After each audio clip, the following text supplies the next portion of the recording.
আজকে হচ্ছে আমরা দুটো প্রাইভেট কারের ডিজিটাল নাম্বার প্লেট হচ্ছে মডিফাই করব। ভিডিওটা দেখতে হলে আমাদের সাথেই থাকুন। আমার ভিডিও দেখে এক সিনিয়র বড় ভাই ঢাকা মিরপুর থেকে হচ্ছে তার প্রাইভেট কারের দুটো digital number plate state first কুরিয়ারে হচ্ছে আমার ঠিকানায় দেয়।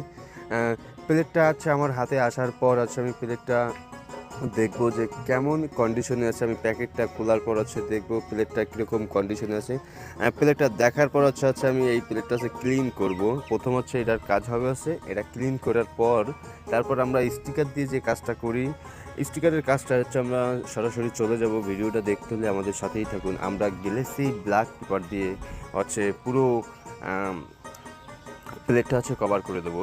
গ্লেসি ব্ল্যাক পেপার দিয়ে কভার করে দেওয়ার পর হচ্ছে আমরা তারপর হচ্ছে কাটিংয়ের কাজে চলে যাব। মাঝখান থেকে একটু কথা বলে যাই। অনেকে হচ্ছে কমেন্ট করেন যে আপনার অ্যাড্রেসটা কোথায়, তাদের উদ্দেশ্য করে বলি প্রতি ভিডিওতে হচ্ছে আমার অ্যাড্রেসটা দেয়া থাকে। আমার অ্যাড্রেসটা হচ্ছে বাগেরহাট জেলা, চিতলমারি থানা, চিতলমারি পল্লী বিদ্যুতের সাথে শাওন স্টিকার।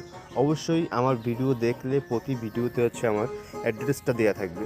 তো আমাদের পেপারটা এখানে ইনস্টল করার পর হচ্ছে আমরা বাড়তি অংশটা এখান থেকে কেটে ফেলবো। বাড়তি অংশটা কাটার পর হচ্ছে দেখতে কতটা সৌন্দর্য দেখায় অবশ্যই দেখতেই পারতেছেন।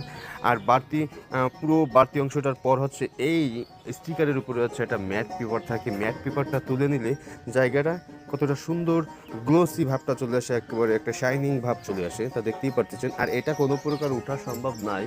অনেকে কমেন্ট করেন যে এটা ওয়াশ করতে গেলে উঠে যাবে, এটা হচ্ছে আপনাদের ভুল ধারণা, উঠবে না।